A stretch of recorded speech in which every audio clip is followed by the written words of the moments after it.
a couple of schools in San Francisco where they introduced mindfulness practice, and it was amazing stuff. I wrote about it in the San Francisco Chronicle, so I think it's a Chronicle. So you can find that if you're curious. Yeah. Just if you want to introduce friends or anybody to meditation who's at all, I wouldn't say skeptical, but like I don't have the time and it's too hard, the Monterey Bay Aquarium has a series of 10 or 11 minute meditations. Very wonderful woman who guides people through this. And they use the Monterey Bay Aquarium is amazing. They use all the kelp, the jellyfish, the ocean, as very much part of what's going on. So have a look at it. Just go type in Monterey Bay Aquarium meditation. Yeah, Write that down. And, Do you meditate yourself? It's something that I do, and I found it helpful. As somebody who's not going to spend the kind of time that serious meditators spend, but it's serious enough. Yeah. What is serious meditation, right? No, exactly. I think it's the regularity of the practice more than anything else. Yeah, definitely. Building it for sure. Building it into your life. Definitely. It's kind of how were you first introduced to meditation? I'm curious. Oh my gosh, you live in California. It's very hard to escape meditation. And way back when you had, it wasn't the Hare Krishna group, but you had, 1970, I sort of just showed up there. You had this kind of movement in which you had your mantra. I still remember my mantras. It was supposed to be a unique mantra. I loved it. I'd forgotten mine at one point. Went to somebody else and they gave me my unique mantra, which was different from my other unique mantra, which I remembered. But it's come and gone from my life. And I don't know what, Spirit Rock. Have you heard of Spirit Rock? Spirit Rock is the most amazing meditation center in our part of the world. And so friends have gone. There's also, and I've been to this lovely sort of weekly meeting back in the days of weekly meetings at one of the local churches. The guy who organizes that is fantastic, both as a speaker and I think if you were to go online and look at San Francisco, St. John's Church, San Francisco weekly meditation, you'd find him. His talks are great, meditations are great, but that's just pure silent meditation. And then I don't know how I stumbled on the Monterey Bay Aquarium, but for those of us for whom this is such a pleasurable experience that when it comes to an end, I'm always like, no, yeah, absolutely, don't go away. Definitely therapeutic for sure. Clears them up. Yeah. Awesome. Obviously, it's a rough time. So. We're looking at Spirit Rock on the internet right now. Yeah, I think you'll find Spirit Rock amazing, and if you check out also the St. John's, I think it's St. John's Episcopal Church Tuesday meditation, San Francisco. The guy and really more not for the event, but for the guy who leads those meditations, because he is renowned as a very thoughtful lecturer in the field and one of the people who works at Spirit Rock. So we have a visitor. Week-long meditations there. Sorry. St. John's Church. Okay. Yeah. Interesting. Thank you so much. I'll definitely check this out. Yeah. So if you live in the West Coast, you have, even if you teach public policy, you have to be kind of a sort of soft version of public policy. You have to be pretty oblivious, not to have sort of bumped up in various ways. Hi guys, don't stop on my account. We're chatting about meditation, and I'm partly attributing our visits to those schools in San Francisco to my kind of interest in. Well, it's my interest in meditation as a policy issue, as opposed to as a personal practice issue. And I was recommending to these guys, I don't know if they've been checking out some of the stuff I've been suggesting along the way. And I said, look at the Monterey Bay Aquarium meditations. They're the most wonderful 10, 11, 12 minute, or 4 of them, I guess, in a sequence. The woman who does them is fantastic. And they're gorgeous. So you're watching jellyfish floating by, and she uses what you're seeing. So it's not just, here's a pretty picture, but it's here's something that's useful. And I remember those jellyfish. I used to go to that aquarium probably every 6 months, and the jellyfish of all the things was the one that just sucked me in. There's Oh, so they're gorgeous. My only problem with jellyfish, you guys are on the East Coast, you will know that jellyfish are, in addition to being gorgeous, are awful. I mean, if you ever swam in Great South Bay, as I used to, you know, jellyfish were like, oh no, the idea of having to look at jellyfish is something other than deadly. fantastic. If you've never seen that, first of all, if you ever get to go, they kind of put special. Oh, I have been. No, I've been. They were. I mean, You know, these two kids. We were transfixed. Yeah. And so you became a meditator after we visited that school? No, I became a meditator because I somehow, I mean, I've been off and as I was saying to these guys, I've been meditating off and on for, you know, for forever. I mean, forever and ever. Back in the days when you had your own mantra, you know, all that stuff. Right. I can actually, as I said, I remember my 2 unique mantras given to me by 2 different mantra givers. And the same mantra. More generally, if you can't help but breathe meditation if you live in California. It's not like New York, right? I mean, it's there. It's in the environment. So we were talking about Spirit Rock, which these guys were checking out on the web, and I don't know how I stumbled. So I'm back now. It's been a long time since I've meditated, but I've now made more or less regular practice of cycling through the 3 meditations that are offered by the aquarium. And I was suggesting that, you know, for somebody who is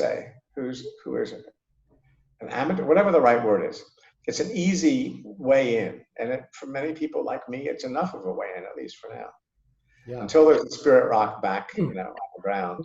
Have you ever meditated enough to sort of feel a sort of new baseline in your life of the way you see and experience things? I think that, you know, meditation it's a rough time for me in lots of ways, not just COVID. My mentor, the guy who launched me on the life that I have now, from the time I was a 3rd-year law student hating law school, you know, and who became an intellectual companion and a very, very close personal friend for, you know, ever. I guess that's all I want to say in terms of years. You know, since I was, 22, like that, just died 2 days ago.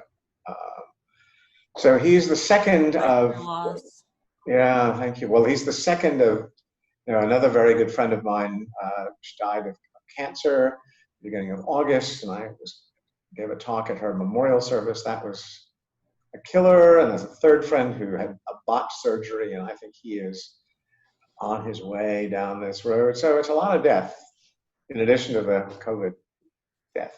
Yeah, you're at that stage of life where you are losing people. So I thought I was clever. I'd have friends like you know, a lot younger than I am, but some of those friends were a lot younger than I am. They've stopped being, you know, they've stopped being 30 years old. They've somehow gotten to be 50, 60 years old. I'm now teaching a course on the life cycle, and one of the tragedies of old age is that people don't want to meet new people all the time, and yet they're losing old friends at a rapid pace. Well, so as you can imagine, I'll stick around for you, David. I'll stick around. You know, well, I've got, you know, so that happily, that's never been me. You know, if you're a professor, you're gonna, you know, encounter folks who go from being students to friends, and you know, as a gay man, you wind up meeting all sorts of people that you wouldn't expect otherwise to meet, from various ages and lives and what have you. So, and I'm in Helsinki, and I've made, you know, and I'm a journalist, you know, half time. So journalism is a license to be curious, and it's the kind of place where I could actually have a 90-minute conversation with the president of the country. Imagine. Yeah. I mean, here, that's surprising to you guys. I mean, it just shocks my people here. And I've come to know pretty well a number of people here. So it is really now a second home. And, you know, as it happens, those folks are, you know, I don't know, 40, you know, 30s, 40s, maybe 50s. So they'll be around for a while. I'm not going to. And my husband, I mean, better yet, I mean, my husband is 40 years old, so he'll be, that was Oh, a goodness. very clever move on my part, to have Yeah. to have somebody who's, and he is a budding and increasingly successful startup guy. So as I said, I've been looking forward to, sitting back and eating bonbons and enjoying the fruits of his labors. But Is he's your finished, which is why I'm here. Sorry? husband Finnish? Is he? Yes, he's finished. That's why we're here. You two met in Finland, right? In Helsinki, or in a dating app, right? And then you met him. You've read the New York Times profile, yes. Well, yes, if you want to know, that's the story, and it's a pretty, it's an accurate tale of our lives have been like. So now we own an apartment. We got here in April. I really had no particular. I didn't want to leave. I was up in the country outside of San Francisco. It was beautiful, peaceful. I didn't want to get on an airplane. It's the beginning of April. Who knew what was going on? COVID was not, there were serious problems. I mean, there were serious problems here in Finland, not as serious as elsewhere in Europe, but it was a big deal. But it turns out to be the smartest thing I could have done. I mean, Finland is one of the safest places in the world right now. Yeah. To be in. I mean, it's New York City has calmed down. It probably has a tenth the number of cases proportionally in a 2-week period as New York. Mm-hmm. So it's curving up, and we are going off to Provence because I hate dark, cold weather. So it's a little bit more dangerous, but we've got a little place in the countryside. Again, it's going to be like our country hangout. We'll go eat French food on terraces every once in a while, and then just cook and read and write and do stuff. And watch America self-immolate from a distance. I'm teaching a course in the spring, and I don't know whether I call it Ethics in the Age of American Decimation, Ethics in the Age of the Failing State, Ethics in the Age of catastrophe. I may have called it Ethics in the Age of Catastrophe. But this is the third year that I've taught this class. It's a big undergraduate class. And imagine how much has changed from spring of 2019, to which we seem crazy enough, to spring of 2020 when you had impeachment and then COVID, to now. When I can't write a syllabus for this course, I mean, it was called Ethics in the Age of Trump. Well, I can't call it Ethics in the Age of Trump because who knows what the age is going to be. But, I really can't write half the syllabus until just before the class. I mean, not even in November, right? Because who the hell knows what's going to go on in November. I told my students that I'm going to give them, the syllabus will be complete on the last day of class because things are changing. And I think they even get it. Even young people get how quickly history is moving now. I asked my daughter. Yeah. She just goes, Dad, things are moving so fast. Kids don't usually say that. Yeah, well, it's, I've been around a long time. This has zero precedent. People were saying a while ago, is this like, 1968? No, it's not like 1968. I mean, in retrospect, we were involved in a terrible but very small regional war. And we had a president who actually, aside from being a pathological liar, which, brought him down, was the best domestic policy president between Franklin Roosevelt and today. I mean, the members there was no member of his cabinet that would be conservative enough to have served in Barack Obama's cabinet.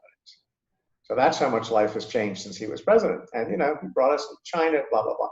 So, his screw up, right? Lying about a stupid, really was, why Watergate happened is a whole other story. But, I mean, he left. He got on a helicopter and flew off to San Clemente and said goodbye, He did have a sense of shame. He had a sense of shame and a sense of America. Yeah. This guy is a totally different animal. No, I'm scared. And, so frankly, a lot of people that I know in the States say, well, if Trump is reelected, we're going to leave the country. And the difference for me is, my default position is not America. I'm a permanent resident here. So I can stick around, forever. And I really cannot imagine living in the United States. But here's a sentence for you guys, whether it's my interviewers or you. I don't think, if Trump is reelected, I don't think America will recover in my lifetime. And I hope to live for another, 20 odd years. I just don't, I just do not see America coming back to this, which is an astonishing sentence to come out of my mouth. I mean, I'm an optimist. I'm a policy guy. I'm the guy who spent his entire life thinking, writing pieces like the Escuela Nueva piece, right? Looking for solutions to things. Mm-hmm. But, Escuela Nueva is an important thing to talk about. It also is the margin of the margin, right? This is, in a world in which we're going to have bloodshed in the streets, not figuratively, in November, I continue to write about things like Escuela Nueva or this incredible trauma-infused early education program that I just did a piece on for the New York Times. And because it's the stuff that I know. I mean, and I have spent my entire professional career doing what I can to make America a better place at the margin. Mm-hmm. And that's been my life, right? So I'm an American, so for me to say, I don't see myself coming back, it's not like somebody who's a novelist has less professional attachments, maybe the personal, but not the professional attachment. I'm just glued to America. So I'm just going to take some unglue thing, which is already, happening and sort of deal with it. So that's my happy thought for that. What are you guys? You're sitting back there. Are you just, your jaws dropping back there? What's going on for you guys when you're listening to this? Yes, I think you've just bleakened their whole future. I don't know what to say. 20 years is a long time. Maybe like 40s. Yeah, it's a long time. Well, I think, it's a long time. It wouldn't shock me to, you're smart, you're cosmopolitan, got a good education. There's an entire world out there. Europeans go to other places all the time. Yeah. They do. They rarely would I find somebody here who's not lived in a couple of other countries, speaks a couple of other languages. So there's no particular reason for you to say, gee, New York is the end of the universe, or the United States is the end of the universe. There are lots of places. Right. It's almost like most people here don't really have that idea of that being an option. Just leaving. Yeah. Well, I'm just opening up the possibility of doing so, because I mean, in this weird way, Europe is more the land of opportunity, right? Old Europe, is more the land of opportunity than new America. So you're the first generation whose parents probably wouldn't say right now that thing. Well, you may be the exception, but this is the first generation where the parents aren't confident that their kids will be better off than they were. It's the first generation. That's pretty sad, actually. What are the Finns saying about Americans and America right now? Well, yes. Well, exactly. What is that saying about America right now? What are they saying? What are they saying in Helsinki? So that they would say everything that you and I would say. But and I'll tell you, some things it's harder to get at a distance. The whole racial justice movement is something that I can read about, I can listen to, but there's a visceral connection that you can't get from Zoom. So it's kind of it's going to be a big catch up for me to feel what that's like. How has that embedded itself in people's psyches, not just in people out there in the streets demonstrating against police violence, which is that it seems to me is ultimately the less important part of a remaking of the social contract in a much more fundamental way. So I write for the New York Times. There's this turmoil inside the newsroom of the New York Times, which they didn't, just caught them, they were just sort of blindsided by this. And so that's something that I need to, you get it intellectually, but I think you get it much more if you're there. Mm-hmm. But, if you asked all my Finnish friends, they would tell you exactly, their views about what's going on in the States are going to be the same as our views about what's going on in the States, except it's my country, it's not their country. Yeah. So, that has a really interesting effect on the way the conversation plays out.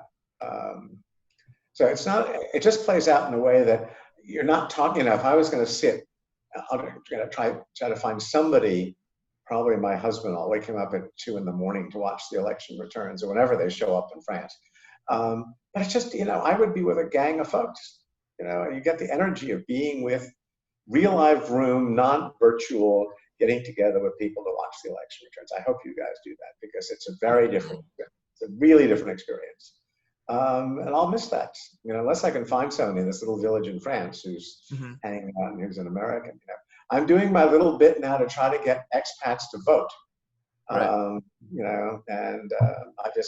It's really easy actually to do this every year now. They've made it very simple. I'm curious because it's not very much an outside perspective, but the Times is an American company. So the turmoil there, what does that look like?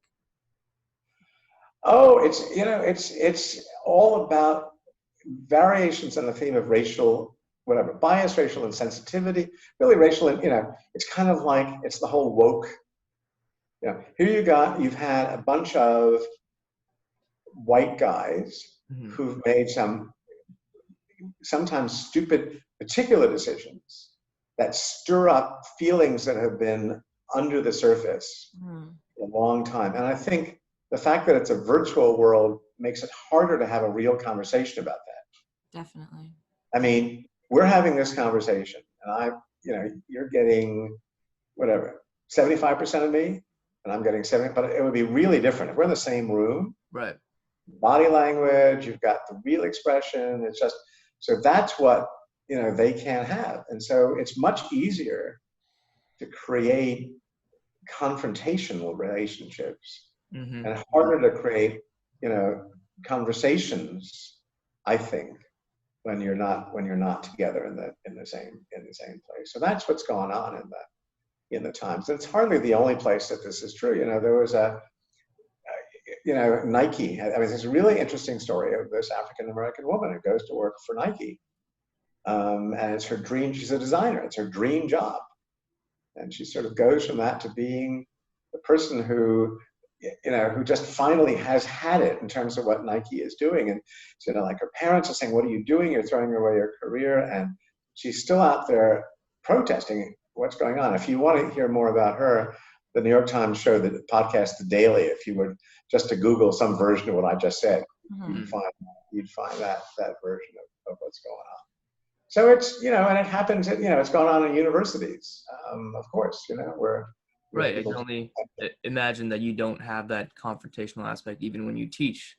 So you're teaching now from Helsinki remotely at Berkeley? Yeah, and it was fun. So if you want to know about my teaching, which I think you'd find interesting given this conversation, go to I did 2 pieces for the Washington Post so if you typed in Kirp, Washington Post, Trump, you get 2 different articles, one spring of 2019 and one spring of 2020. 2021 is really all about what it's like to teach online. 80 students, discussion class, discussion-centered course. And the bottom line of that piece, where you'll have a look, I suspect, but the bottom line of that piece is that what students, we had, the class was the class. You can't read the room. You've got 80 little heads showing up on a screen. And it's, to me, it's kind of intrusive, right? I'm in somebody's bedroom. I'm saying, gee, nice photo there. I mean, really, if you wind up doing that, I mean, it was hard to be I am by nature a kind of,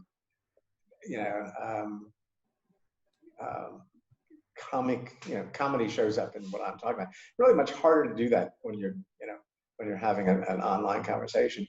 But I wound up doubling my office out. People wanted to talk. People were home, they wanted to talk. Berkeley is not a rich people's school. Most of my students, I would get, most of them are, if you ask people about, where did your parents come from?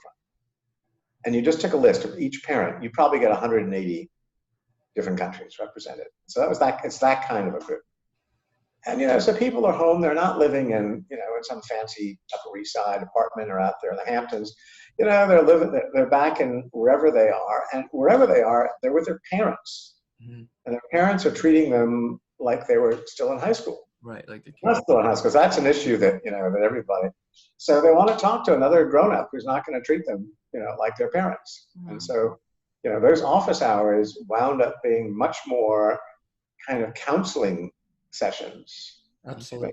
Than that, we talked about content, and content mattered, but we talked a lot about lives and what it felt like and, what the future held. And so how do you like teaching during COVID? Because that aspect that you're mentioning now makes me love it. That they need us. The students need us for guidance in a way that they hadn't before. The world is sort of impending on us in a way that binds us together. We're all in the same, even though we're in our different homes, we're all in the same predicament. We can't go out. And I find that it's boosted my ability to connect with students, even at the same time that the Zoom has, all hindered that somewhat. And well, we could probably talk a lot about the ins and outs of this. I am very struck, I have to say, by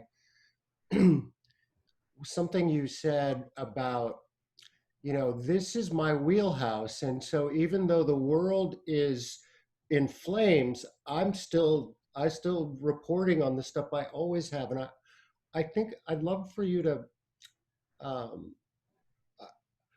as soon as Trump got elected, I started questioning how I should be spending my time, because I felt like the world has really shifted on its axis. Should I really be ferreting away at the same thing that I was always doing? And luckily, I felt like I was doing something pro-social already. But what about I'm curious about the people around you that how are they handling what seems to be an existential input into the meaning of life now? That fascinates me. Yeah, it's a wonderful question, and I have to probe it more deeply. I think that I think the element of trauma and depression and, pain and isolation, all those things are there. I think that, people's professional lives have suffered in many cases. I mean, most of the people that I know are in our shoes, as they are in some way, shape, or form being useful. So, and that's true of most of the people that I know here. And there are people for whom there are other ways of being useful. If you can help a virtual startup do a better job, be able to provide better services to its customers than it could have otherwise. And, so save folks, make things happen in people's lives that otherwise weren't possible. That's a different kind of commitment. And I've had to learn about that from being married to Nico.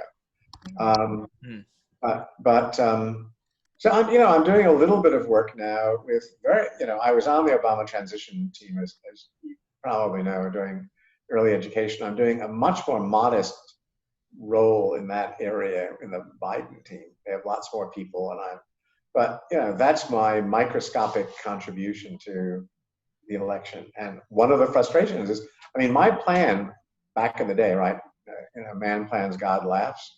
But my plan was we would come here and, the end of May, when taught us come spend the summer here. Helsinki is a wonderful city. I recommend that you guys come see it. It's beautiful, great architecture, great food, great beer and gin, amazingly, and nature. And it's also it has more stuff going on per person than any place I know, which is to say nothing is crowded. There's just, you can do anything, so much stuff. You want to get on a bike, the bike lanes all over the place, but they're not crazy bike lanes. They're not like New York bike lanes, Fine, you just go biking, and there are going to obviously other people biking, but you're not going to go, and it's there are no, I was realizing this, I said this to Nico today. You don't realize what you don't have. Like, there were no scandals during the Obama administration, but nobody said anything about that because you don't talk about things that weren't. I haven't found a single jerk here. Some of the people are very they're introverted. You look at bus stops, people have naturally socially distanced forever. You know, you just see this little grouping of folks out there. But, you know, people, yeah, and it takes a while to get people to open up at a level that they wouldn't otherwise. But it's all doable, and I quite, you know, it's been a very interesting experience as a contrast to being there. Right. Which makes me think about maybe how they're handling education as well, and differently from the U.S. Oh, very differently. I mean, it's much more. Teachers have lots of discretion as to what it is that they're trained differently. They're trained more. Yeah. You know, they are valued more. They're still underpaid. And kids, a big problem with Finland, I mean, it's the flip side of this. America is all about standing out. It's all about, you know, making your own, being something different, you know, being special in what it is you're doing. Finland is all about being like everybody else. It's a very, very conformist society, which means that in COVID time, if the government is to say, wear a mask, people would, which it hasn't yet, people would wear a mask. You know, people stayed at home, they would stay at home. The politics are one, you know, the politics are, I mean, Bernie Sanders talked about socialism, he really meant social democracy, which is the social democrat universe here. So, you know, everything, you know, free hire, you know, everything that you would want is there. And there was this huge cushion available has been during COVID. So, you know, people didn't lose their jobs. They were furloughed, which meant they got some substantial amount of pay from the government. And then COVID ended, they could come back to work. They weren't fired and then had to get rehired by somebody. Right. So restaurants got 80% of their profits from the preceding year paid by government. So, you know, I look around the city and I can count on one hand the number of restaurants that closed. You know, but there are standouts, and that's true in the education system. It's really great for educating the average student. Yeah. It's not so great for cultivating uniqueness. It's not great at all for cultivating uniqueness. Yeah. Do you think that level of conformity in Finland could be a little scary? Do you think there's a balance between the individualistic characteristics and the collectivist characteristics in school? Can we have that balance? So Nico and I, we have this little formula, which is the ideal world is 2 parts Finland and 1 part America. That's what you want. You want the entrepreneurialism, you want the individualism, Definitely, you want the risk-taking stuff. And happily, in the startup world now, you have this new generation of 20-somethings that's willing to actually stick their necks out and say, look at us. We're doing something cool. And, you know, I don't want to over-exaggerate this stuff. I mean, people, you know, I just went to an incredible exhibit of it took an old 1960s social housing, they call it here, you know, public housing, whatever they're, 20 apartments, 30 apartments, 80 rooms, each room given over to an artist to paint, to do what he wanted or she wanted to do with that room. Wow. Amazing. There's a ton of talent here. I'll send, if you remind me, Josh, I'll send you a few of the images and you can pass them on to these guys. It's really, really cool stuff. And there's some great wall art and some great graffiti art and whatever. And it's more muted than it is there. It's a more mannerly, it's a quieter place. You know, in that sense, people are not in your face. I mean, I think for a New Yorker, this would at first drive you nuts because it's just so much more low key. But you know, having said that, I've been able to find really cool people who are doing interesting stuff. You know, and it's there if you go look for it. So I'm giving you the broad brush, you know, view of the world. I would take the Finnish education system over the typical, let's say, the New York City school system anytime. Have you been looking at schools in Finland and a bit? There's a guy, a bit. It's interesting. I have been transfixed by the way in which the government has or has not responded to COVID. So I'm writing now for the local English language newspaper. And if you look at Kirp Helsinki Times, you know, you go from me. So the last 2 stories, the last issue had a story called I heart Helsinki. Okay. Issue before, the headline was "Wake Up Finland!" exclamation mark. Which is really like, come on, guys, look at the, don't be so self-satisfied about what's going on. Yeah, the rates are lower than they are elsewhere, but look at what that curve is like. And if you keep, relying on 2-week-old data, 2 weeks, as you know, from the U.S. made a huge difference depending on when action was taken. New York had to play, catch up in a big time before it could get there. So that's more of what I've done. Who's got the dog? That's me. His dogs are always barking in the background. They're saying hi to us. Hi, dog. So schools in Finland are also online as we're doing, or they meet? No, they are almost in. Most of Europe is not online. Most of Europe is straight in person.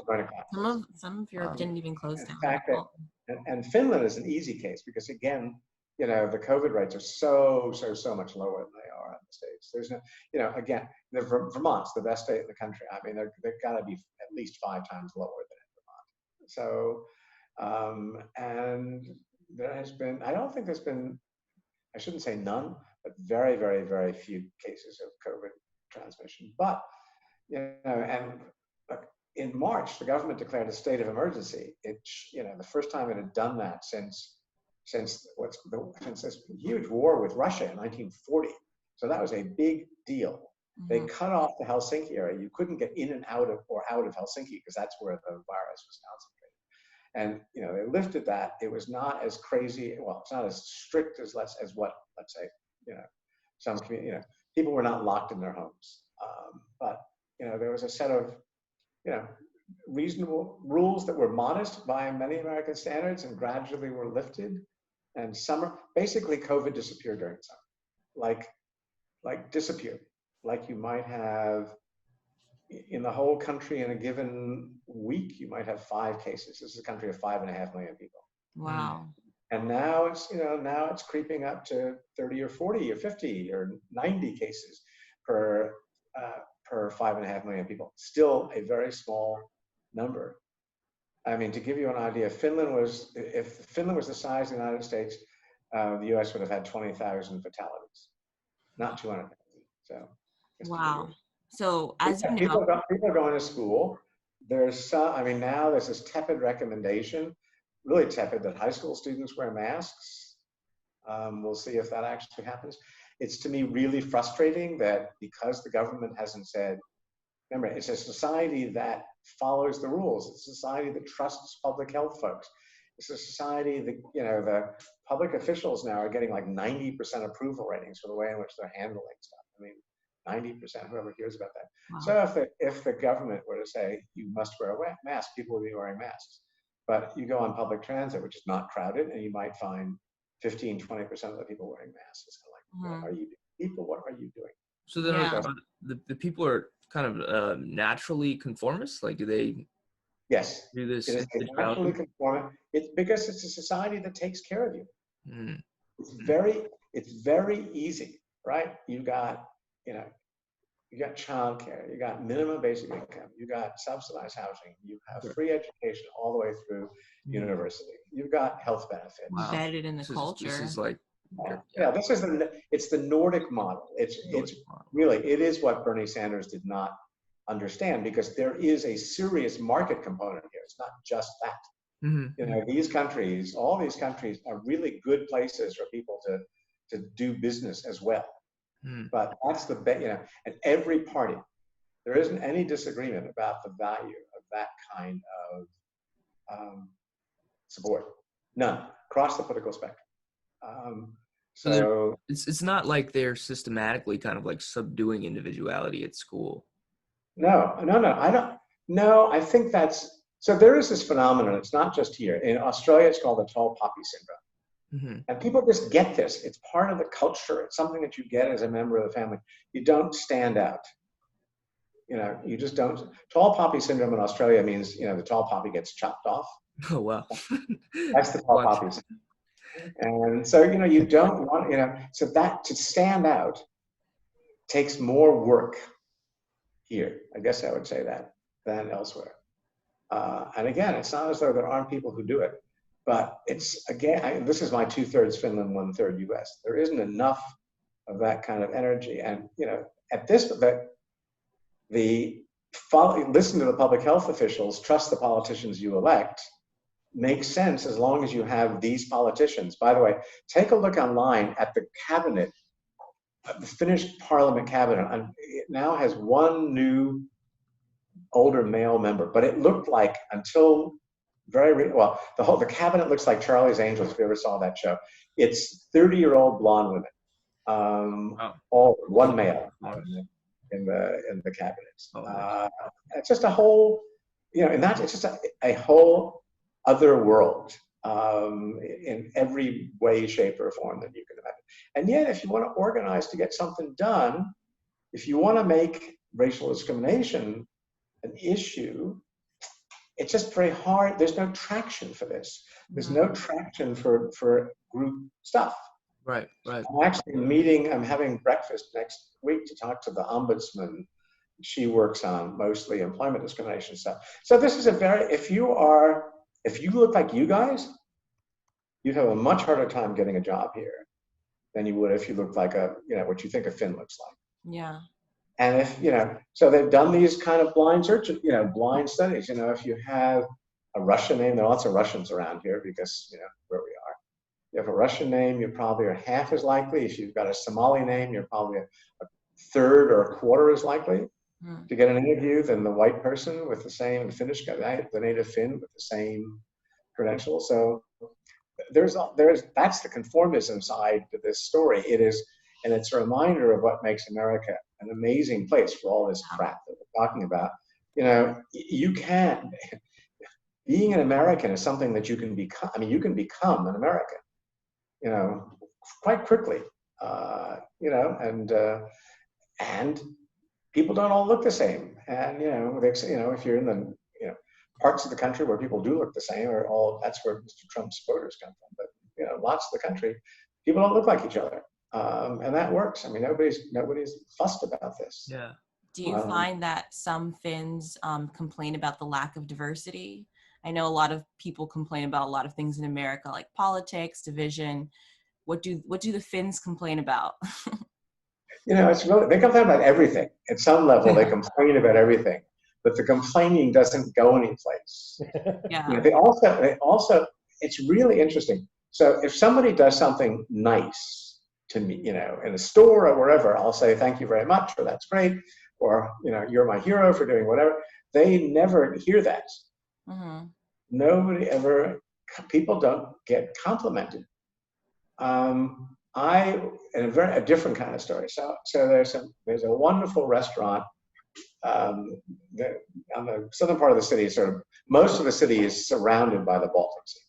So this is an restaurant right on the sea. There's a beach in front of the restaurant. You go and you order, and there's a glass door, which could close the whole inside of the restaurant off. And when I was there, one of the glass doors was open, one of them was shut. You couldn't, it was really, the glass had anyway, I walked into the glass door, the shut glass door, banged my head against the door. And nobody said a thing. Nobody said, are you okay? And nobody laughed either.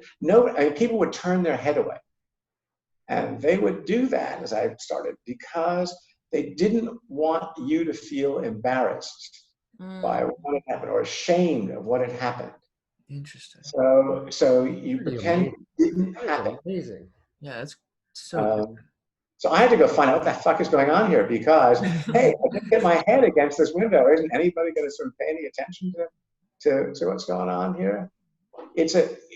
When you travel to a country like this one, your first take is, people are more or less like you, more or less, right? They speak English, almost all of them speak English, and the place, same, you go shopping the same way, you eat the same way, you talk to people on the street, they sound the same kind of, conversations that some of them, which you might have about politics. They can't believe the mask story. They cannot believe the politicization about masks. It is just, does not compute. It doesn't compute for you, but it really doesn't compute. It's kind of like, you must be kidding. But then the longer you stick around a culture, the more you see the kind of differences that I'm describing. All layered places. In Canada, great tolerant nation to the north, go talk to the native Canadians about how tolerant this place is. Talk to all those women who've been murdered. These women who've been murdered. And murders unsolved in the Yukon Territory, and have gotten no attention whatsoever. So the question isn't where's the perfect place. The answer is nowhere. The question is what trade-offs. What trade-offs are you going to accept? And B, what are you going to do to push the boundaries? What can you do to push the boundaries? And here, it's a flat society. So it's not impossible, if the line is there are 10 people in this country, in the whole country, that you can't get a hold of. Their emails are there, their phones are there, they'll answer their phone, they'll talk to you. That's cool. That's very cool. It's so different from America. So, the question is what are you willing to trade off to make something happen? If you were to come to Finland and start, a theater group, this is a country that it's really interesting. It has wonderful classical music and very good contemporary music, really good sort of alternate singers, and it has theater of some kind. I have no idea how good it is. It has no film. It has nobody writing fiction. This is not Denmark. By contrast, this is font of creativity. What the hell is going on here? Somebody could show up. So one of the people that's working with Nico, he loves circuses. He has been involved in creating circuses. So he's working on that here, getting a circus, kind of circus, not an animal circus, off the ground here. It'll happen. It just takes a different kind of emphasis. So I think you figure out what you want to, what is the place like as the baseline? Are you comfortable with it as a baseline? Are you going to go crazy because you'll never be one of them? But you can do a lot, if you're there. Like so. And, it's really interesting. Who are the non-Finns who are here, who live here? Who are they? They almost invariably, they're men from around the world who met Finnish women someplace, and they that's not always true. That's generally the case. So they were lured. They had no intention of ever coming to Finland, and here they are. There's having said all this, there is a thriving Chinese community, the big Sudanese community, and those communities are growing. In terms of the numbers, those communities are growing. So Finland, the other point of this, Finland has to change because demographically it will die. It doesn't change. There's not enough people to do the work that needs to, to afford that welfare state. The question is, how does it wind up accommodating itself to that change? Okay, before I fade away from all this energy, we should talk about Nuestra Escuela. How long do you want us to talk about Nuestra Escuela? However long you'd like to talk about it. We just have a couple of questions for you. All right.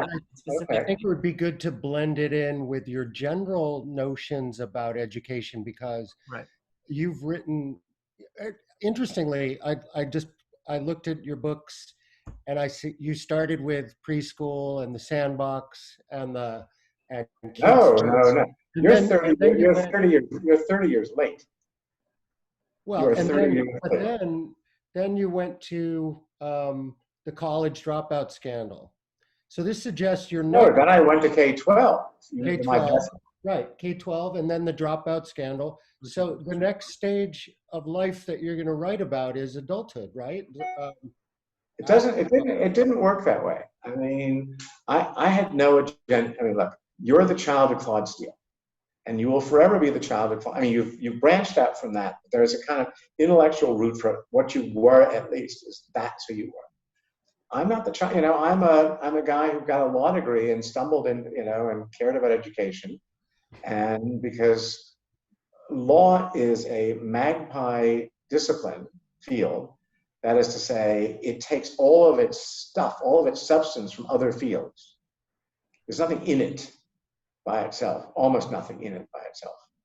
So you're drawing on all sorts of areas. This means I get curious about questions, and I'm not, if you're a psychologist, you naturally think in psychological terms. If you're me, you think in problem terms.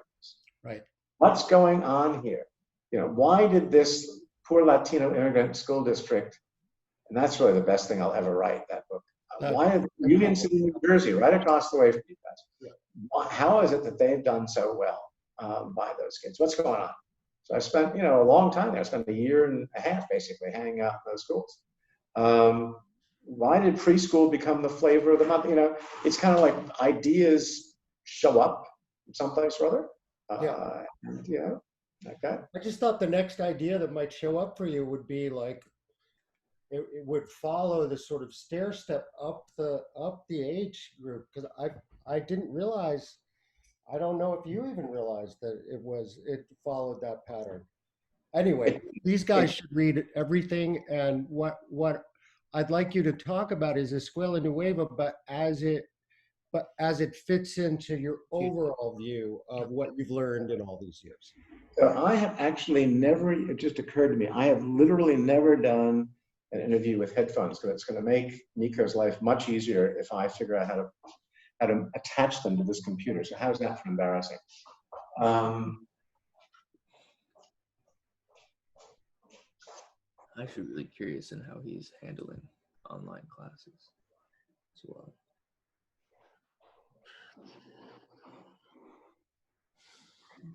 You hear my stomach rumble?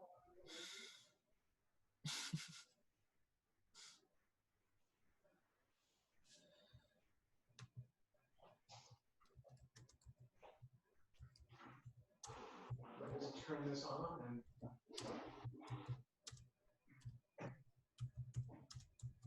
Okay, he's on a call. I think I'll leave these for the time being. Okay, questions, comments, whatever. Yeah, let's just jump into Nueva Escuela. And can you just describe it for the listeners, please? Yeah, I guess for someone who's never heard. Exactly. We've been talking about it a lot, mentioning it, but can you kind of describe it a little bit? Yeah. So Nueva Escuela is a program that began in rural Colombia in the early 1970s. And it was started by a Colombiana who had gone to Stanford, gotten a PhD in education, came back, and she went to the Ministry of Education, and she was assigned the rural schools. And back then, almost nobody stuck around in those schools because they were taught, big classes, rote learning in a classic, conventional, bad teaching way. And they came up with this idea, which is really a fascinating idea, which is it starts with a one-room schoolhouse. How do you teach, kids from kindergarten through grade 6? And what do? Well, you group them in tables. They have workbooks. Mm-hmm. You go to a table and you introduce a lesson, and the kids work on it individually. And then they work with each other. They sort of share stuff. And then if somebody's really having problems, teacher comes back, talks to them about what's going on, about the problem, and then introduces the next lesson. Mm-hmm. And that's the pedagogical model. And they're very interesting. It's very hands-on kind of stuff.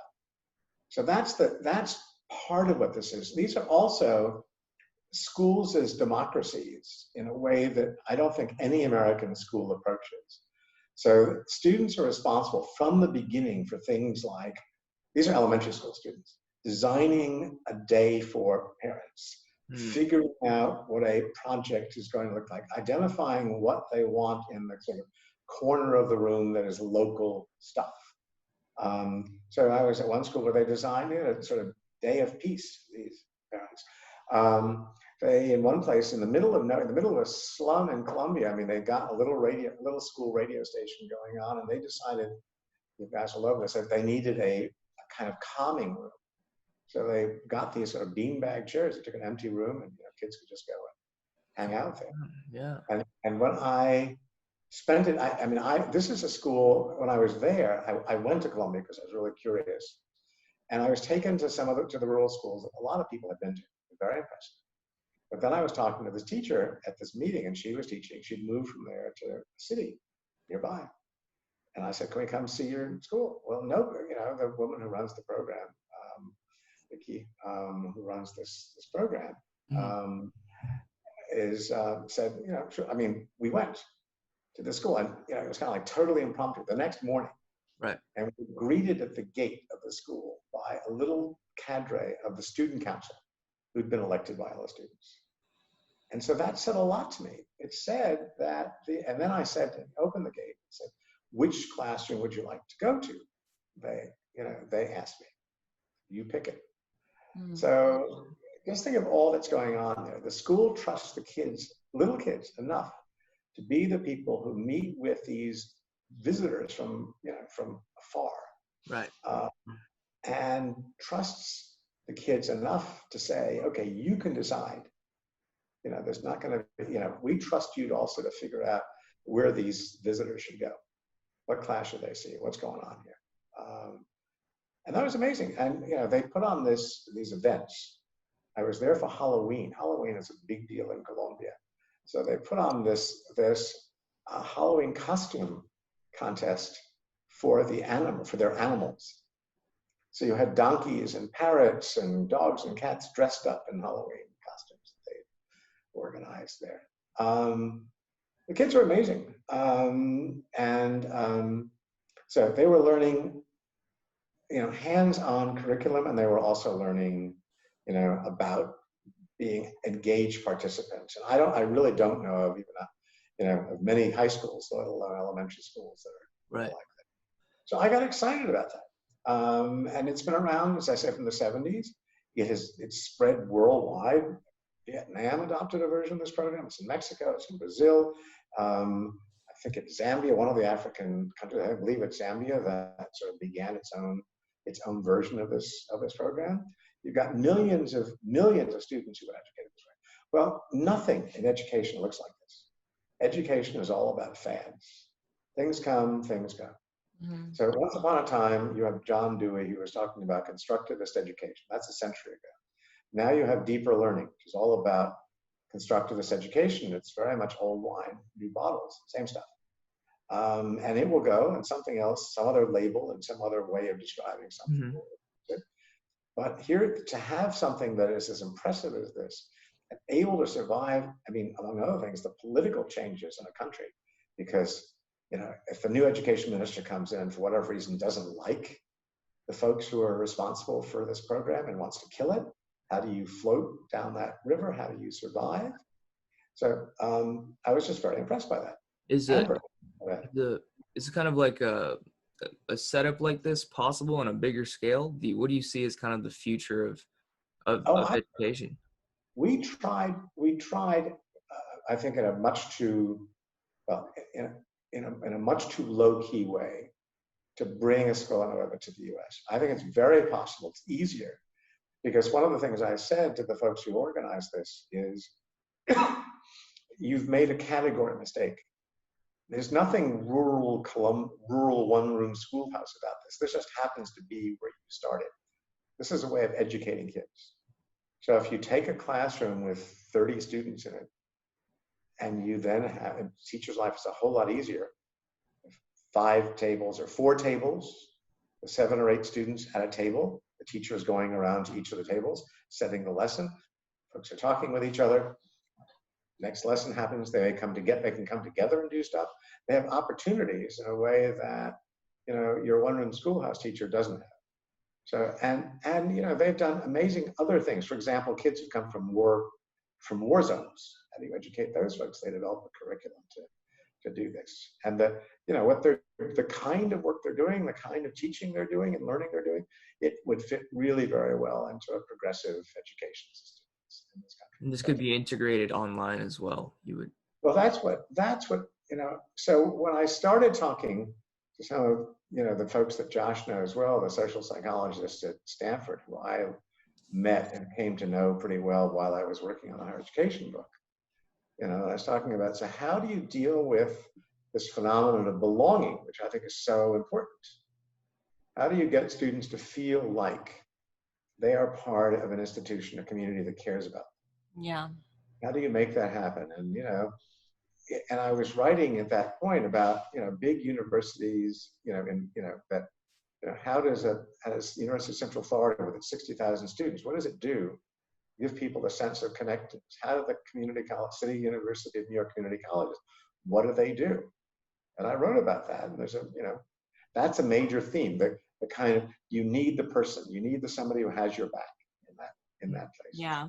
Yeah. So how do the problem, it seemed to me, with online learning is that the teacher had no real individual connection with the students, and the students had no connections with each other. It's really, I'm in my room and you're in your room, and the teacher is giving some kind of a lesson and maybe asking questions.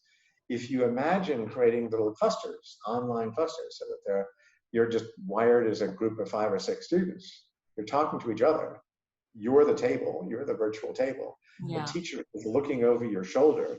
She's talking to you and saying, Lexi, what, you're having this problem. What is it that you're going to be able to do about this? How are you going to be able to deal with this? What's going to work? She can have a much closer relationship with individual students. Mm-hmm. Right. And students aren't isolated. They can have a relationship with each other. Yeah. So I think it's an idea that in a lot of ways is easier to think about introducing in the online world than it is in the physical world, because there are, to the best of my knowledge, no really good ideas about online K-12 teaching. I mean, people are making it up as they go. They really don't know what they're doing. And I remember I was talking to Vicki Colbert, who ran the program, and saying, what did you think? Well, and for kids who don't have access to computers, you can do this if you have to. You can do this with paper, with lessons. You can mail folks stuff, old-fashioned way of doing things. Mm. But insofar as we're getting, this is on the schools and on government to get decent high-speed internet and iPads in everybody's hands so they can work on this stuff. And with that, with a laptop, you can do this sort of a program. And it's not the training of teachers to do this. They spend about 6 weekends teaching folks how to teach this way. And half that time is about the instruction part. How do you introduce lessons? How do you work with individual students? How do you move on? Right. And half of it is about the democracy stuff. It seems, How do you organize a world in which students little kids have a major voice? You talk to them. I mean, this was one of my bits of learning. We so underestimate how much decision-making responsibility you can give to a 6-year-old. We just don't think in those terms, or just not there.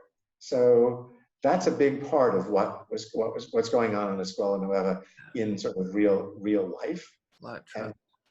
And you could with, it seems to me, again, because in the K-12 world, everybody's got ideas in the K-12 world as to what to do. And it would be lovely to introduce this as one theme among many that some teachers would like. It would take money, take an entrepreneur, an education entrepreneur, to find the nonprofit that's going to support this, et cetera, et cetera. It's a lot of infrastructure to set up. Mm-hmm. You could do a Scuola Nuova online. You figure out ways of getting this idea into the heads of teachers. Yeah. And it's just, you really you don't need the whole structure. You don't need, real buildings and real classrooms and who's sharing what rooms, et cetera, et cetera. You've got infinite virtual space that you can work in. How would you be able to mimic the physical presence that's needed and that's valued in an online world? You would do this.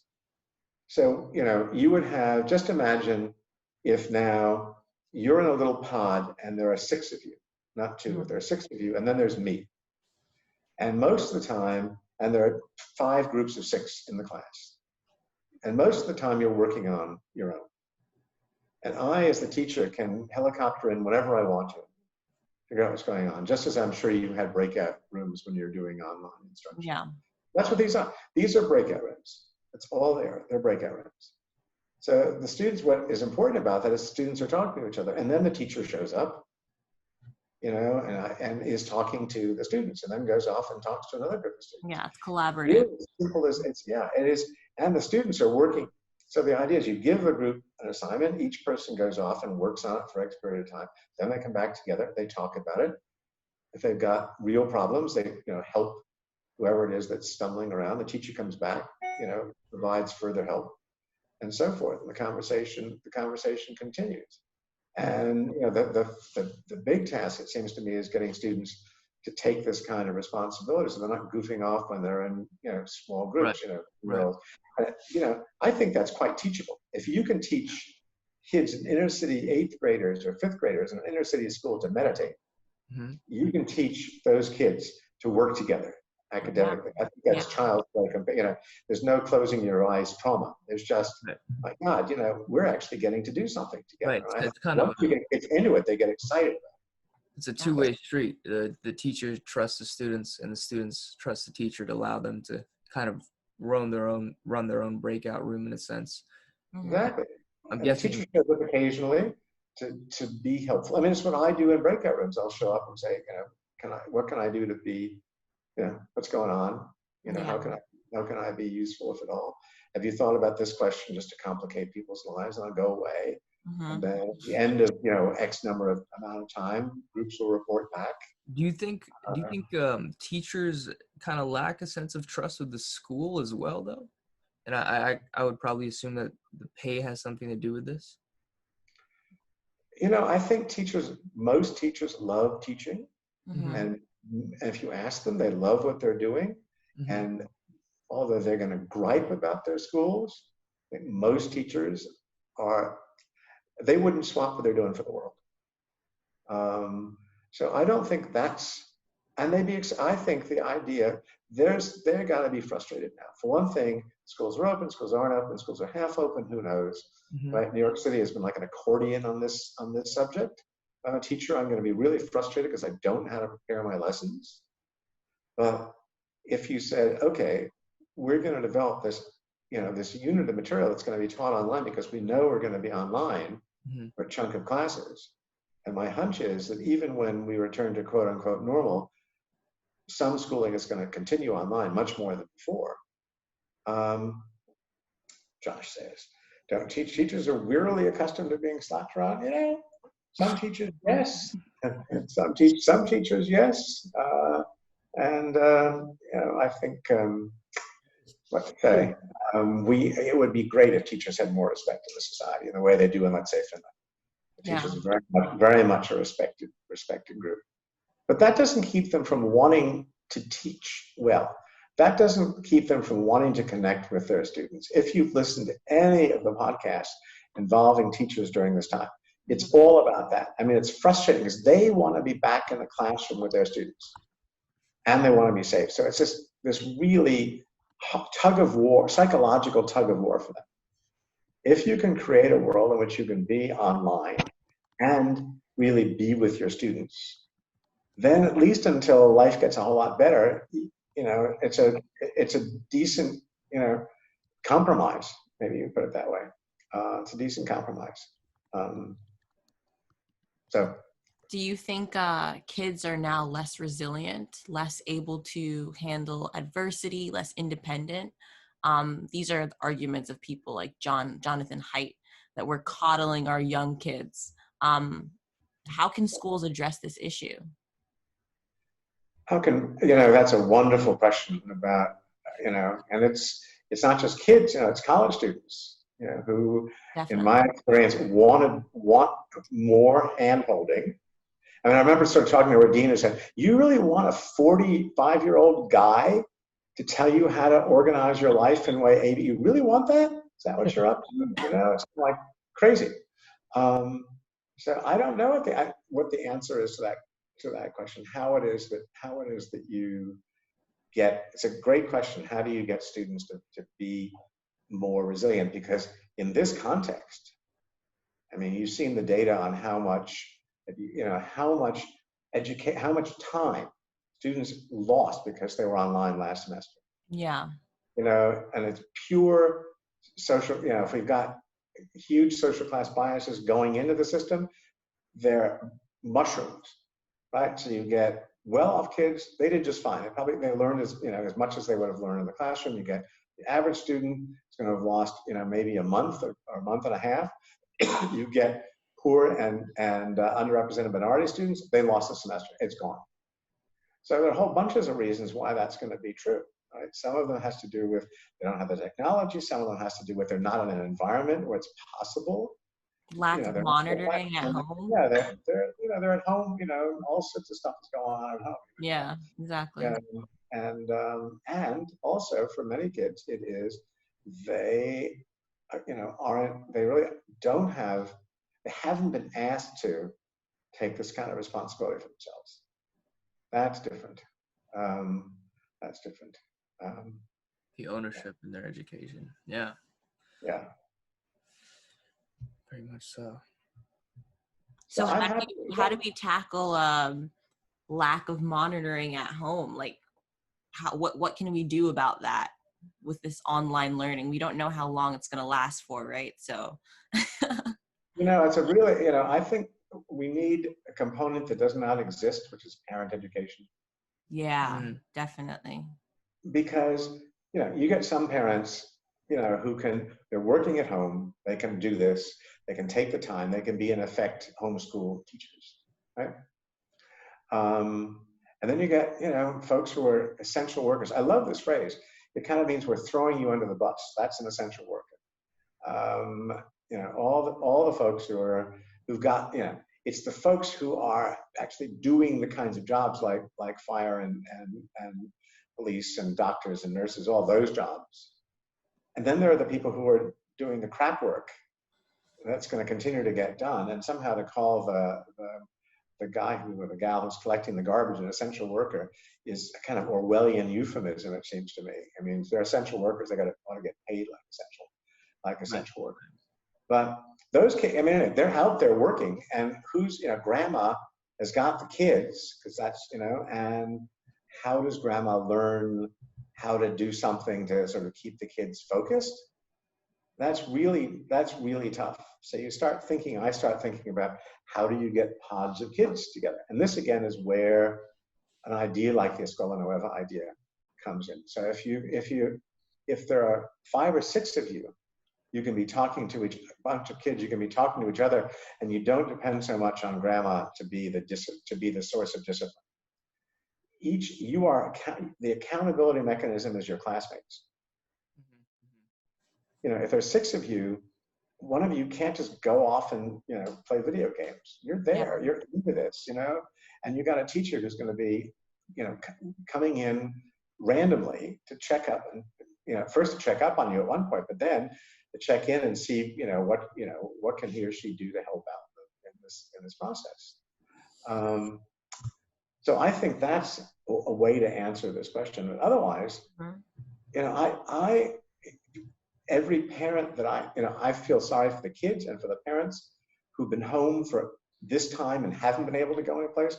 They're living in there are 3 kids in a 1-bedroom apartment in Washington Heights, or South Bronx or wherever, where are they going? There's, there may or may not be a park within sort of easy distance. There's just tension in the house, and, somebody's out working and, always at risk. And that's brutal, because whatever else school is, when I was in Union City, poor immigrant community, school was a sanctuary for these kids. This is where this was the island of stability. This was sanity, right? They were, these were kids who were, many of them, it's one of the poorest towns in America. They're coming there, 3 or 4 families living in one apartment, family of 2 kids and a mom and dad, 3 kids and a mom and dad living in one room in a locked room with one shelf and a refrigerator. Right. That's what we got. You come to school, and it's just another world. Right. So it's a safe place where you can kind of forget about that. So would the biggest challenge for a student right now, as well as moving forward in the future, be kind of this like self-governing sense, this independence, this resiliency? Yeah, and again, if you take kids who are living in the environment that I just described, the only way that I can see doing this is by connecting to other kids who are in the same situation. Yeah. So if you've got a family in which you've got a 12-year-old, a 10-year-old, and a 7-year-old, they're doing different kinds of work. Right. Mm-hmm. Right. The 12-year-old is working with a group of other 12-year-olds, in a cluster, and they've gotten the internet working well enough so they can do that. Then that kid can basically find a community as opposed to being on her own, because I think to me, it's beyond heroic to expect that 10-year-old Yeah. in that environment to be able to do it on her own. Mm-hmm. I don't know how, it's just unimaginable for me to see how that can happen. It amazes me that for many of these kids, how any learning got done, last semester. Which is why, for a lot of the kids I'm describing, no learning did get done. And until you figure out a way to get kids engaged, get the teacher engaged with the kids and the kids engaged with each other, this is good old social psych 1, belonging, connectedness. Yeah. Mm-hmm. All those kinds of things that we know matter. I can't do this. You can't do this with a computer screen. If you ask somebody what was most memorable to you in college, nobody's going to mention a computer program. Right. They will mention a person. Yeah. A friend, a teacher, somebody that really kind of got them through stuff. And that's what you're looking for here. You want to figure out a way to give these students each other. Yeah. Each other is very important. And to give somebody the sense that they're helping their other people, they're helping each other, that's just golden, right? I mean, if you are, we know this about cross-age tutoring. A 9th grader is tutoring a 5th grader in math. So the 5th grader does better. And guess who else does better? The 9th grader does better. Yeah. Because among other things, the 9th grader is growing up. You now have responsibility that you didn't have before, the education of a kid who's depending on you. And okay, so now you're more responsible. And what does that turn out to mean? It turns out to mean that you're going to take more responsibility for your own education as well. So that's what that data shows.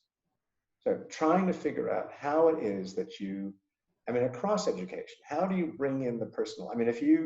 The bottom line of the higher ed book, the college dropout scandal, is everything that I know says you've got to figure out ways of giving a student the feeling that there are peers they can talk to and a grown-up who has their back.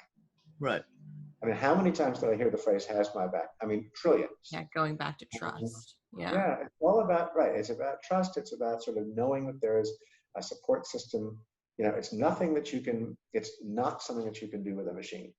So, what we're trying to do is to domesticate a machine and not assume that the most clever, deepest learning program in the world that you put on the computer and hand to and have a student in a middle-class family working on it is just not the same thing as engaging that student with other students. And maybe, heaven for, you can actually address issues about class and race segregation by creating pods across schools.